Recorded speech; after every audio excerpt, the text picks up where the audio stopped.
প্রথমে যে বক্তৃতা দিয়েছেন প্রধান উপদেষ্টা তিনি বলেছেন পুরো ঘটনাটা 6 মাসের যে ঘটনা এবং 6 মাসে কিভাবে সারা বাংলাদেশ আমরা সবাই সহ ওনার পাশে দাঁড়িয়েছি, কিভাবে আন্তর্জাতিক সমাজ দাঁড়িয়েছে এবং কিভাবে সর্বশেষ জাতিসংঘ গভর্নমেন্ট এই 6 মাস যে বাইকরা ছিল, বিভিন্ন মিথ্যে ফুলঝুরি ছিল, সারা পৃথিবীকে বোঝানো যে আমাদের অবস্থান কি, সেটা যে জাতিসংঘের এই রিপোর্ট আসার পরে বিশ্বাস হয়ে গিয়েছে এবং আমাদের এই ঐক্য ধরে রাখতে হবে। আমাদের যারা শহীদ হয়েছেন এই ছাত্র জনতার আন্দোলনে, এই ফ্যাসিস্ট সরল মুভমেন্টে, তাদের আত্মত্যাগকে আমাদের ভবিষ্যতে আমাদের কোনো কর্মকাণ্ড যেন কোনোভাবে অপমানিত না করে, ছোট না করে। যে স্বপ্ন নিয়ে এই ইন্টারিম গভর্নমেন্ট হয়েছে তার 6 মাস শেষ হয়েছে এবং আগামী 6 মাস কিভাবে সামনের দিকে আমরা সবাই একসাথে কাজ করব, যেই কমিশনগুলির কাজ হয়েছে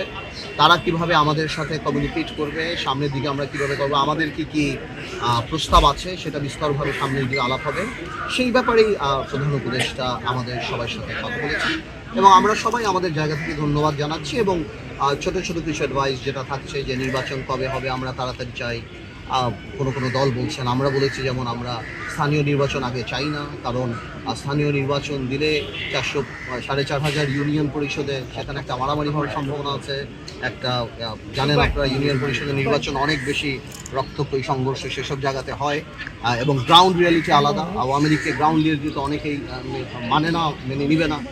তো এই সন্ত্রাস যাতে কোনোভাবেও না হয় এবং স্থিতিশীল জানি থাকে এবং কোনো ধরনের কোনো সংস্কারই জানি জাতীয় নির্বাচনকে বিলম্বিত না করে। আমাদের তরফ থেকে বলেছি, অনেকে বলেছে, অনেক রাজনৈতিক দল আবার চেয়েছে যে স্থানীয় নির্বাচনটা আগে হলে ভালো হবে, বা এভাবেই করে আলাপ চলছে।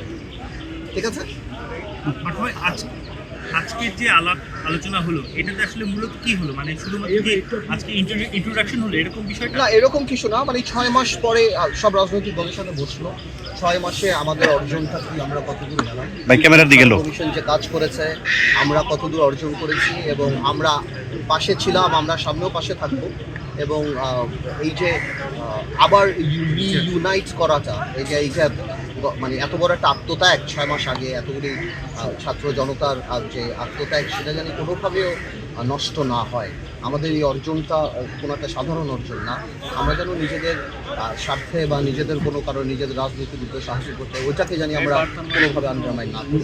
তারপর কমিশনের নর্মাল আলাপ হচ্ছে এবং আমাদেরকে জানানো হবে, আগামীতে সিরিজ মিটিং হবে প্রত্যেকটা রাজনৈতিক দলের সাথে এবং সেখান থেকে ইনশাল্লাহ ভালো পজিটিভ কিছু নেবে। আমরা সন্তুষ্ট, আমরা সরকারের পাশে আছি। যেটা ভুল হচ্ছে না হচ্ছে আনুষ্ঠানিক অনানুষ্ঠানিকভাবে তো আমরা সরকারের সাথে কথা চলছে। তা আমি মনে করি না বাংলাদেশে কখনো এরকম একটা সরকার আসছে যেখানে সকল রাজনৈতিক দল সবাই মিলে এই সরকারের পাশে দাঁড়িয়েছে, আন্তর্জাতিক মহল দাঁড়িয়েছে, জাতিসংঘ দাঁড়িয়েছে, সবাই। তা আমি মনে করি এটা জনগণের সরকার।